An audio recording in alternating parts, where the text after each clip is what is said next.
श्री कृष्ण कहते हैं, सभी प्राणी मेरे लिए बराबर हैं।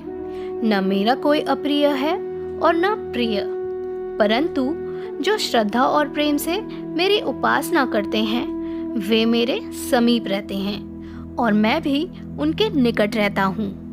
ये महत्व नहीं रखता कि तुम्हारा अतीत कितना कठिन था, तुम हमेशा दोबारा शुरुआत कर सकते हो। श्री कृष्ण ने यह ज्ञान दिया कि हिम्मत की ज्यादा आवश्यकता तो मुसीबत के समय है।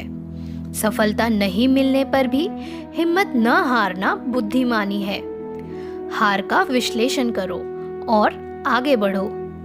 जिसने डर को जीत लिया वह सबको जीत सकता है। अपने अनिवार्य कार्य करो, क्योंकि वास्तव में कार्य करना निष्क्रियता से बेहतर है। जीवन ना तो भविष्य में है न अतीत में, जीवन तो बस इस पल में है। श्री कृष्ण कहते हैं, जिस मनुष्य के पास सत्वगुणी संपत्ति है उसे मैं मोक्ष और सुख अवश्य प्रदान करता हूँ। बुद्धिमान को अपनी चेतना को एकजुट करना चाहिए और फल के लिए इच्छा छोड़ देनी चाहिए। बुरा वक्त आपको जिंदगी के उन सभी सच से सामना करवाता है जिनका आपने अपने अच्छे वक्त में कभी ख्याल भी नहीं किया होता है। मेरा तेरा, छोटा बड़ा, अपना पराया में भेद मिटा दो, फिर सब तुम्हारा है। जो होने वाला है वो होकर ही रहता है और जो नहीं होने वाला वह कभी नहीं होता। ऐसा निश्चय जिनकी बुद्धि में होता है उन्हें चिंता कभी नहीं सताती। काम, क्रोध और लोभ ये जीव को नरक की ओर ले जाने वाले 3 द्वार हैं, इसलिए इन तीनों का त्याग करना चाहिए। अगर हम फल की आशा में कार्य करेंगे तो न हम सफल होंगे और न ही अपने लक्ष्य तक पहुंच पाएंगे। हम जो भी कर्म करते हैं उसका फल हमें ही भोगना पड़ता है, इसलिए कर्म करने से पहले विचार कर लेना चाहिए। परेशानी आने से इंसान अकेला तो हो जाता है, पर उस समय इंसान को यह जरूर पता चल जाता है कि कौन उसके साथ है और कौन नहीं। किसी को इतना भी दुख ना दें कि वो ईश्वर के सामने आपका नाम लेते हुए रोने लगे। मनुष्य के दुख का कारण उसका प्रेम ही है। वह जितना अधिक मोह करेगा उतना ही अधिक कष्ट भी भोगेगा। संबंध उसी आत्मा से जुड़ता है जिसका हमसे पिछले जन्मों का कोई रिश्ता होता है, वरना दुनिया की इस भीड़ में कौन किसको जानता है। जो ना मिला बेहतर नहीं था, जो है वो बेहतर है और जो मिलेगा वो बेहतरीन मिलेगा। बिन मांगे सलाह देना, लेन देन का हिसाब ना रखना, बिना कारण झूठ और भूतकाल के सुख को याद करना, ये सभी दुख का कारण बनते हैं। जीवन सबसे कठिन परीक्षा है। बहुत से लोग दूसरों की नकल करने का प्रयास करते हैं, क्योंकि उन्हें ये ज्ञात नहीं होता कि हर किसी का प्रश्न पत्र अलग है। अपनी तुलना दूसरों से मत करें, क्योंकि हर फल का स्वाद अलग अलग होता है।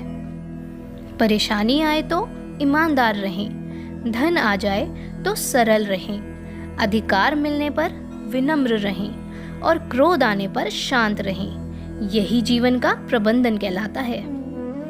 मूर्खों को कभी भी भूल कर भी ज्ञान नहीं देना चाहिए, वो उनके लिए विष के समान कड़वा होता है। किसी के साथ गलत करके अपनी बारी का इंतजार जरूर करना, क्योंकि समय के पास हर किसी के कर्मों का हिसाब होता है। आत्मा का अंतिम लक्ष्य परमात्मा में मिल जाना होता है। जिसे तुम अपना समझकर मग्न हो रहे हो, बस यही प्रसन्नता तुम्हारे दुखों का कारण है। संसार के संयोग में जो सुख प्रतीत होता है उसमें दुख भी मिला रहता है, परंतु संसार के वियोग से सुख दुख से अखंड आनंद प्राप्त होता है। व्यक्ति या जीव का कर्म ही उसके भाग्य का निर्माण करता है। परिवर्तन संसार का नियम है। कल जो किसी और का था, आज वो तुम्हारा है और कल वो किसी और का होगा। भूत और भविष्य में नहीं, जीवन तो इस पल में है, अर्थात वर्तमान का अनुभव ही जीवन है। आत्मा को शस्त्र नहीं काट सकता, अग्नि नहीं जला सकती, जल नहीं बुझा सकता, वायु नहीं सुखा सकती। आप जीवन से कुछ नहीं सीखते हैं यदि आपको लगता है कि आप हर समय सही हैं।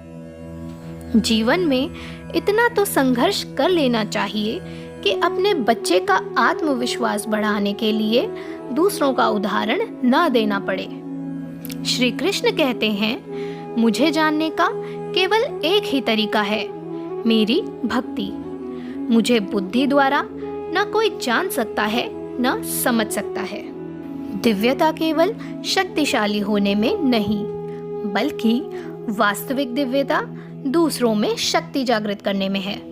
श्री कृष्ण कहते हैं, वह जो मृत्यु के समय मुझे स्मरण करते हुए अपना शरीर त्यागता है, वह मेरे धाम को प्राप्त होता है। इसमें कोई संशय नहीं है। कोशिश की जाए तो अपने अशांत मन को आसानी से नियंत्रित किया जा सकता है। जिस व्यक्ति को आपकी कदर नहीं, उसके साथ खड़े रहने से अच्छा आप अकेले रहें। आत्मा अमर है, इसलिए मरने की चिंता मत करो। जब लोग आपकी बुराई करें तो परेशान न हो, क्योंकि वे लोग आपको महत्व देने का कोई और तरीका नहीं जानते।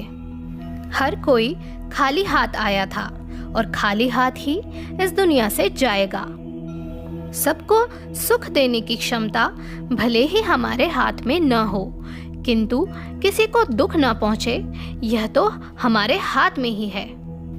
कल के लिए सबसे अच्छी तैयारी यही है कि आज अच्छा करो।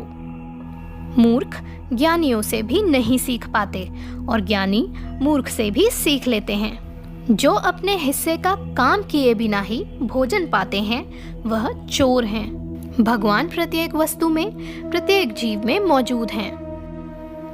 मन बहुत चंचल है, जो इंसान के दिल में उथल पुथल कर देता है।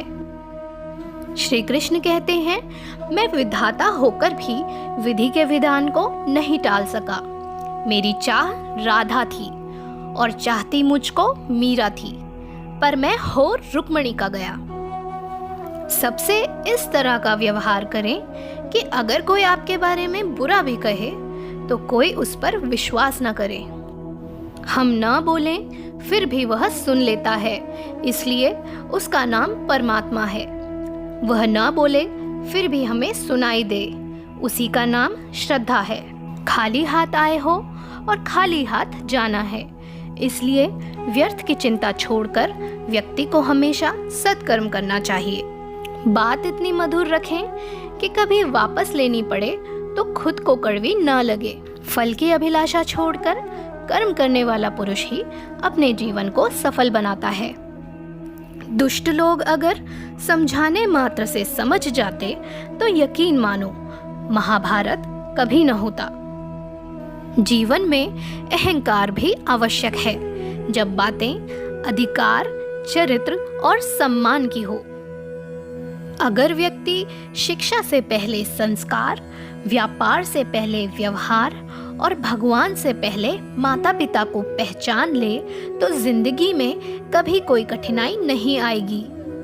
इस भौतिक जगत में जो व्यक्ति न तो सुख की प्राप्ति से हर्षित होता है और न अशुभ के प्राप्त होने पर उससे घृणा करता है, वह पूर्ण ज्ञान में स्थिर रहता है।